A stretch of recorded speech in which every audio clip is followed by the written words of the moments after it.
What's going on, everybody? This is Afro Think Tank. Today, I want to talk about why they can't look at us in our eyes. All right, I've actually been wanting to do this video for years. I just never did it. You know, talking about why they can't look at us in our eyes. And when I say that, I want you to think on a one-on-one level and on a communal, cultural, national, and international level. Remember, there was a point in time where it was against the law in the United States of America and the Confederacy, where it was like literally against the law to look a white man or white woman in the eye as a black person, right? You ever wonder why? You ever wonder why they didn't want us to look them in their eyes? That's the reason why I don't wear, and it's the reason why I don't wear sunglasses. I never, like a lot of people on social media and YouTube, you know, they wear sunglasses because they want to hide themselves from their audience, right? Because the eyes, what do they say the eyes are? The window to the soul, right? You look into somebody's eyes and you really see them, right? That's the moment of truth right there. And it's consistent throughout nature. If you know anything about dogs, right? I like to use dogs as a reference because dogs kind of are the way that they are pack animals. We humans are pack animals as well. Wolves and humans, we operate practically the same way in nature, right? Now, when a dog is showing aggression, it looks at the other dog squarely in its eye. It's an aggressive look. It's like, I'm challenging you. I'm looking you square in your eye. You're gonna see me, I'm gonna see you. The weaker dog looks away to indicate that he's not a threat. Licks his lips, does a whole bunch of things, right? Because in nature, they look at each other in the eye, right? To see who's big dog. Now, everybody knows that when it comes to nature, who has consistently shown that when it comes to combat, when it comes to pure power, when it comes to pure intellectual achievement, when it comes to culture, when it comes to everything, when it comes to everything, who actually is superior when you take away all the advantages, when you take away all the obstacles placed in our way, when everything's fair and even, what happens, right? So when these Envelopians, right, when they were doing their dirty deed, because they don't have, people say they don't have shame, but they do have shame. But it's just that their greed, right?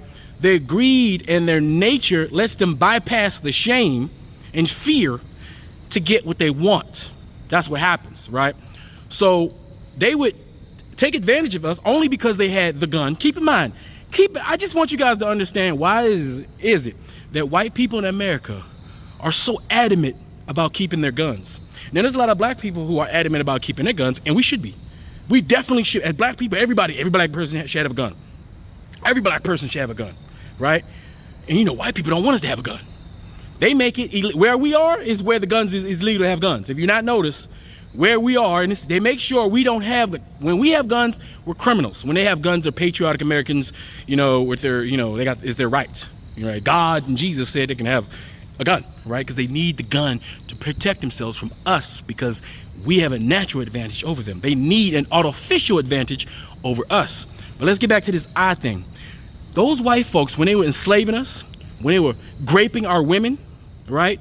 On a commercial level, when they were graping our women on a commercial level, when they were graping our young boys on a commercial level. Because keep in mind, we know the people who put pedophilia on the map, we already know who they are. Look at statistics. You know how they like to do statistics, right? Look at real statistics. And who's the most pedophilic group of people on the planet? Who has graped the most groups of people on the planet? Who's the biggest criminals and killers on the planet? We all know who it is. It doesn't matter if they're wearing a shiny uniform that they had somebody put on them. It doesn't matter if they put badges and pins and stuff on them. They're thugs. They're criminals, right? But you know what? They can never look at us in the face, because when they look at a black person in their face, they see the power. They see it. It's the same way the ringmaster be inside the cage and he has that whip, whoosh, and he's cracking the whip on the lion. He know damn well that lion is way more powerful. It's the superior being in that cage. But he tricked the lion into thinking that the lion thinks he's a pussycat. It's all tricks. But as soon as that lion looks him in the eye and decides, you know what, I am a lion, it's over for the ringmaster. Remember that. And we are the lion, and they are the ringmaster. But they got us believing that we pussycats, right? They told us not to look at them because they was too ashamed to actually look at the person that they were doing these things to, right? They was afraid. The men are definitely afraid of us. That's why they need 4, 5, 6, 8, 9, 10 people with guns to confront one black person, and they still don't want us to look at them in the eye because they still can't take it, all right? That's why they'll fight a woman, because the black woman's femininity is just as powerful as the white man's and the Asian man's highest level of masculinity. That's how powerful black people are, that we need a feminine power that's strong enough to handle and partner with the African masculinity, which is the height, the apex of masculinity on this planet. And everybody knows it, and that's why they're jealous. Keep in mind, that's why we're hated. That's why they're jealous. They wish they can have the skin, the body frame, the twitch muscles, the intellectual capability to build architectural structures throughout history that are still standing, right? Now, we didn't build the best death machines. I'm sorry, Europeans and Asians, they excel at building machines to kill each other.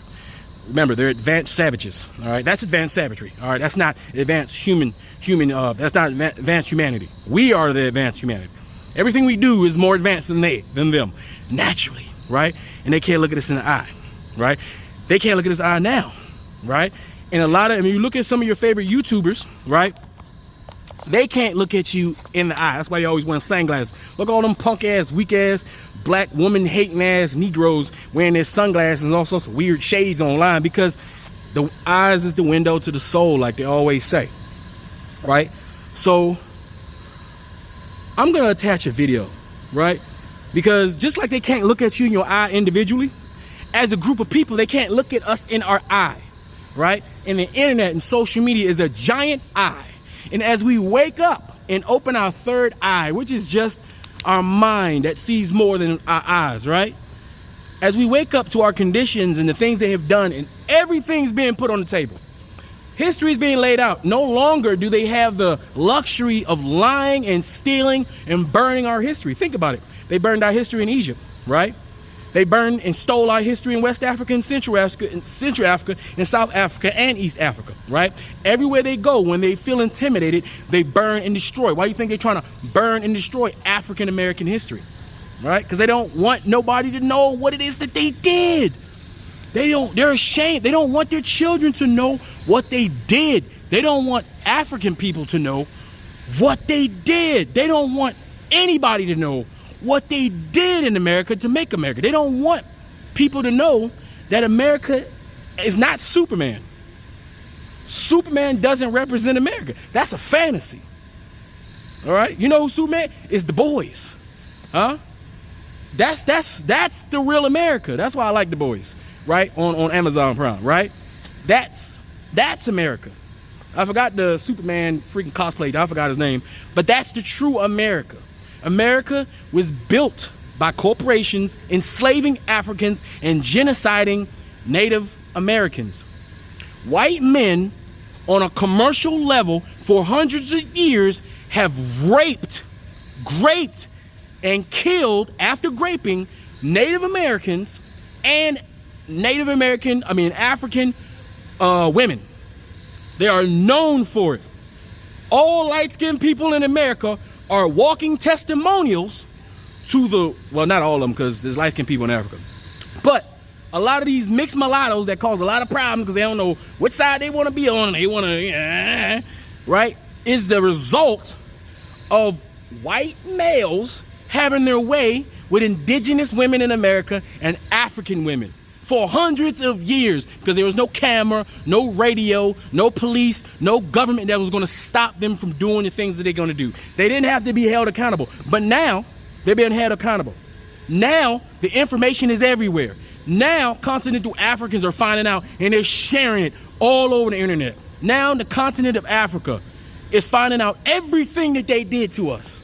Now those Asian countries, right? Those Asian people in Asia are finding out everything that they've done to us here.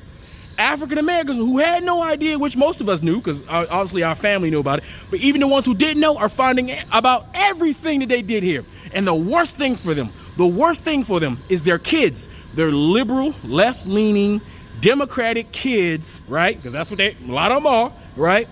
Are finding out what it is that their forefathers did, and they're not proud of it. And a lot of European Envelopians are talking about it because they're not ashamed to talk about it, because it needs to be talked about, period. It needs to be laid out on the table, and the truth needs to be laid out in a chronological order so that everybody can know how this United States of America is truly the Death Star.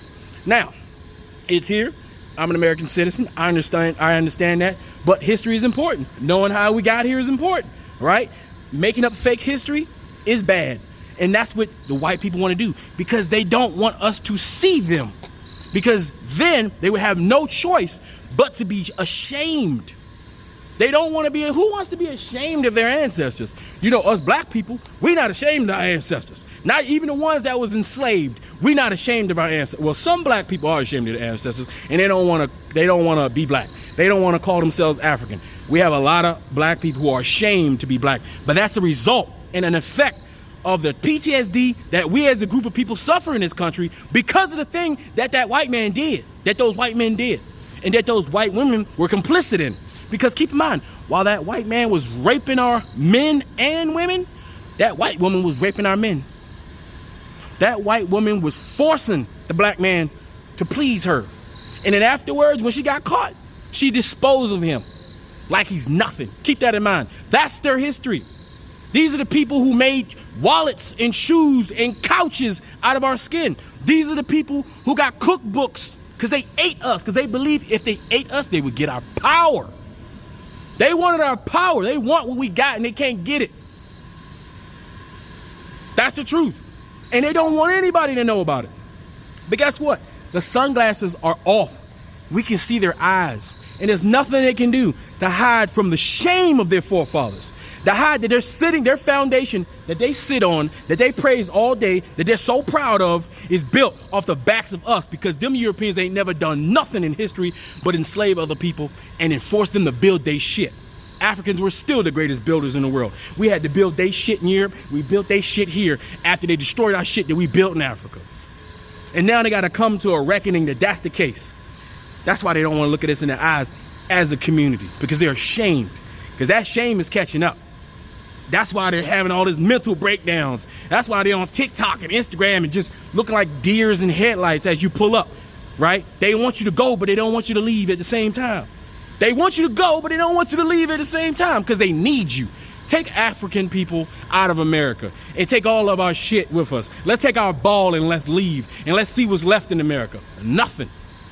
Nothing, because ain't nobody care. Everything cool and popping off about America is African American. You take us away, ain't nobody coming here. Shit, white people from Europe don't even want to come here.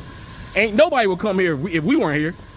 And they wouldn't have 80% of the inventions, and we wouldn't be nowhere near advanced as we are today if it wasn't for African people who got brought over here during the transatlantic slave trade and built and designed this country for them, right? As architects, this whole, all this shit you see here, all these buildings, built by a black man. All of it designed by a black architect, built by black people, designed by black people, and white people take credit for it.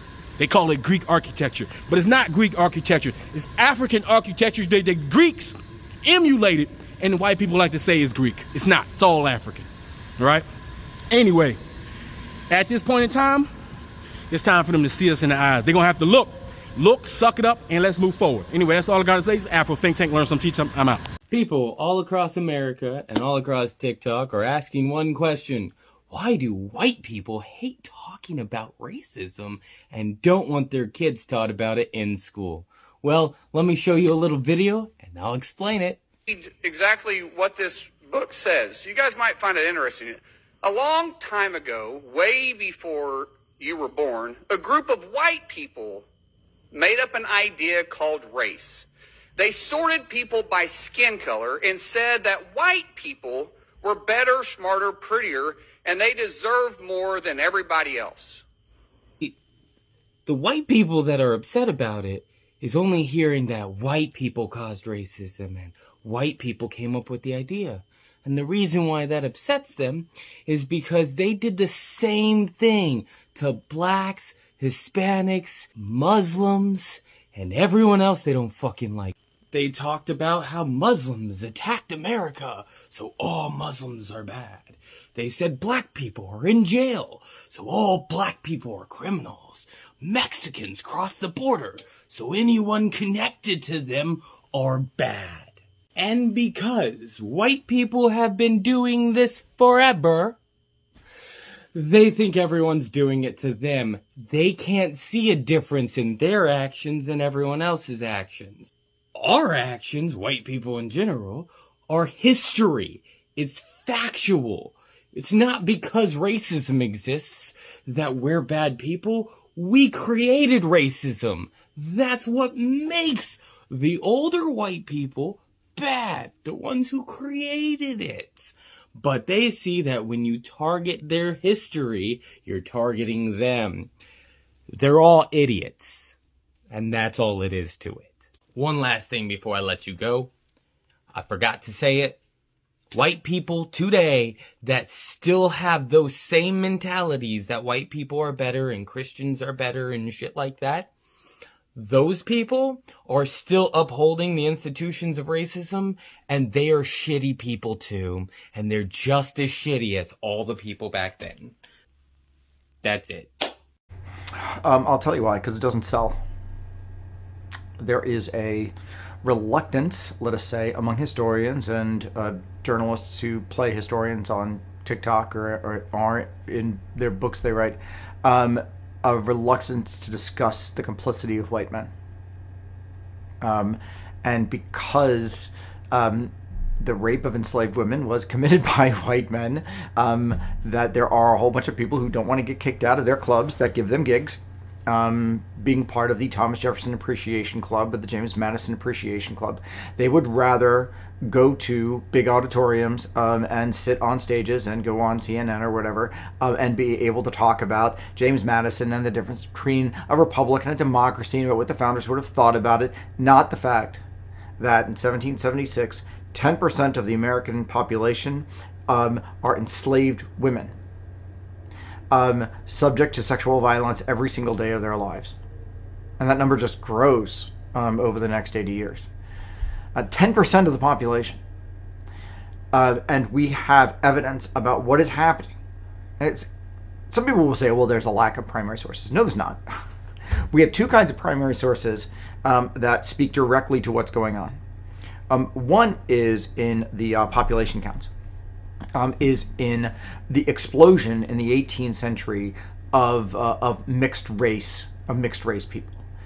So the last time that I looked at it, we did a fairly in-depth study of it about 10 years ago, and concluded ballpark that at the time of the American Revolution, a quarter of the Virginia population was mixed race. Just let that sink in. If 10% of the population is enslaved women, so 20% of the population is enslaved, so you've got 80% of the population, 40% of the population is free white men, a quarter of the population ends up being mixed race by the time of the Revolution. And then what we have are the first-person accounts of people who found mixed race relationships to be remarkable. We don't find a lot of primary sources that speak to this during the period by people who lived, again, in my area of Virginia, on the Chesapeake, for two reasons. One is that the Victorians destroyed a lot of stuff, but for what remains, that it was, to them, unremarkable. If you wake up and you're living in if you're living in 1776 in Virginia, the one thing that you're going to notice are all of the different colors of faces around you. It's the main thing that's going to hit you. It's going to, if you are in Williamsburg, it's going to be half the population. If you are in the Tidewater, it is going to be a majority of the population. You've got to go to the Piedmont. You've got to go to other parts of Virginia in which white people tend to dominate the area, in which the number of people who own slaves, at least the rate of enslaved ownership drops. but the shocking range of color that you see, that would be remarkable to somebody visiting. And we know that because it was remarkable to them, that they found it so new and different from their own experience that they remarked upon it. For people who lived there, it was unremarkable. This is just a part of their lives. That this sexual violence is occurring is something that what we do find is we have some evidence of how people are justifying it. Some people are blaming, by the way, enslaved women for it. And that's a conversation no historian really wants to have. Why? Because it gets them kicked out of the club. It's why we don't call Mount Vernon George Washington's home and slave quarters. It's why we don't call Mount Monticello Thomas Jefferson's home and slave quarters. It doesn't. While and why even Monticello, which does so well with this stuff, just has a separate Sally Hemings and slave life at Monticello tour. You don't get that on the main tour. You can kind of stumble into it. They're trying to do their best. Why? Because they don't want to get kicked out of the club. Most of the people who buy these books are white, and they're white men. Most of the people who are driving visitation are white, and they're driven by white men. They don't think it will pay for the party. And so they don't get invited to these cushy gigs to let's talk about Thomas Jefferson's political thought when you think about Thomas Jefferson as engaged in systematic rape. And you start with that instead. That's the problem. And so the other parts of this evidence we have are people who are visitors to revolutionary Virginia who are remarking about what's going on all around them. For example, we have a lot of people from England who are visiting Virginia, and we have all kinds of primary evidence about the results of this violence. And they are baffled by it. And so they always remark on it. But it rarely gets published, right? It rarely gets discussed. And so because of this, and still this is part of the major problem that we have in continuing to get early America and the American Revolution wrong, and why we completely get off the rails in trying to understand how we in fact got from then to now. Because we actively ignore, know it's there, but actively ignore issues like this. I guarantee you it will not show up in Ken Burns' new documentary about the American Revolution. I guarantee you that this is not something that's talked about in most of the commemorations of the 250th anniversary of the War for Independence. Oh, that really doesn't matter. It doesn't pay for the party, even though it is a major issue that we have to grapple with, we have to accept, and that we have to talk about all the time. Despite the fact that there's a reluctance to discuss the complicity of white men in this. That's the answer. And because that gets in the way of the celebratory myth of the American Revolution that is driving most of the historiography. Because you have to buy into the idea that it's the American Revolution that fuels the ideas of liberty and freedom that eventually result in abolition to make everybody feel happy and healthy. Rather than these are a whole bunch of miserable bastards. Who create the country they want, that keep these people underneath their heels in chains until forced to release them by other people with guns, and that's the American Civil War. There is your response for this morning. This is an important question, and I thank you very much for asking it because I think about it all the time. And the fact that, I think that this is part of what divides academic historians, particularly academic historians of the Revolution, from public historians.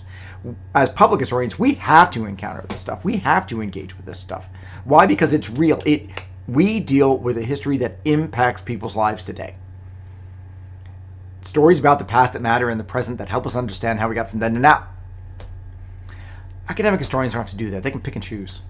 And then they can pick and choose what fuels their gigs. And whether they're academic historians or whether they're journalists who play historians, they can just avoid. And they can make sure that they don't have to engage. Even people who call themselves public historians in the UK and stuff like that they're just historians in public, so they can shut off public engagement. And they can just kind of make their pronouncements. and presentations and then retreat and never really have to engage. There's no public in their public history, right? Their public history is, I'm just going to put out my history into the public. Our public history is different. Our public history is about our audiences. Our public history is about having to engage and engaging what in fact happened, how we got from then to now. So this is one of the issues that I think is one of the most important things that we can be talking about. And for my period, it just gets worse as the rationales for keeping people enslaved get worse, because then people get to justify the worst kind of actions based upon those rationales. So in any case, this particular horror is real, and it was a part of their lived experience in ways that are absolutely unique. Even though no women are actually having it, no women are having a great experience in the 18th century. But there are some that are better than others. There's a scale on there if you're free. If you are an enslaved woman, then it sucks 24/7 in ways that are horrific. But we don't want to talk about it. Why? Because we don't want to discuss the complicity of white men. But we need to. So thank you for the question and giving me the opportunity to chat about it this morning. Obviously, I find it important.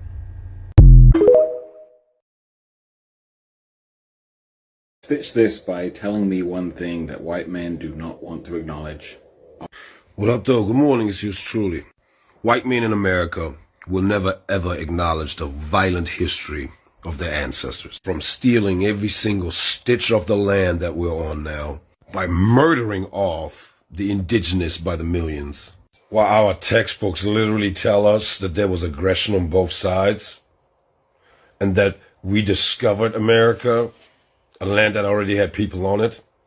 Yeah. Well, let's talk about slavery and how we kidnapped entire people to come work the land that we stole from another indigenous people. Now, our textbooks call that indentured servants. And some states actually trying to make it back to that. So progressive, aren't we, here in America? So accountable. So while we have whitewashed our history for the last 250 years because, God forbid, we are accountable for the sins of our forefathers, we still want to run around and point the finger at everybody else and demand accountability while we refuse to look in the mirror. Y'all have the day y'all deserve. This white man is speaking facts. The white man is enacting a story all over the world. We left our homes and flooded the world. We smothered culture. We smothered knowledge. We erased history and rewrote it our way. Myself, my grandfather is 100% Ashkenazi Jewish. Claiming to be Jewish, Ashkenazi Jewish is just a conspiracy. White men claiming to be of tribes of Israel when I'm Germanic. You know, I have no ties to Israel, no ties to Judaism. You know, except loosely written history that's been whitewashed over for centuries. And, you know, it's the Renaissance. Oh yeah, right. You wipe everything clean. It's funny how exactly the Renaissance is this rebirth, but it's white rebirth. I think at the same exact time the Renaissance is happening, Columbus is sailing to America and committing genocide.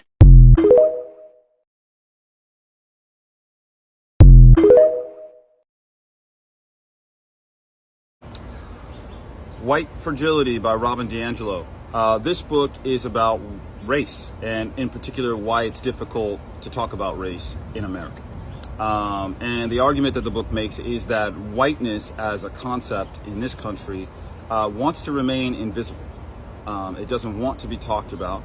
Not only that, we're kind of steeped in individualism in this country, and individualism doesn't want you to believe that there's any barriers to success, particularly race.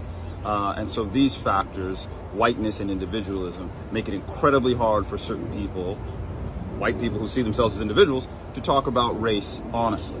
And we're kind of seeing that flare up all across the country right now as conversations about race, it feels like, have gotten more honest and more frequent and more intense post George Floyd's murder, that we're also seeing a reaction to that with people trying to take it out on books, right? Banning books that talk about race, that teach children how to engage with the history of racial violence in this country. This book was very helpful for me to understand some of these ideas. Things that are ubiquitous and kind of hard to see, ideas like assimilation, very helpful. And yeah, just one more piece in trying to understand how race works in America. And the Washington Post has revealed the Smithsonian Institution holds a so-called racial brain collection that contains 254 brains gathered in the first half of the 20th century at the behest of a racist anthropologist who was trying to scientifically prove the superiority of white people.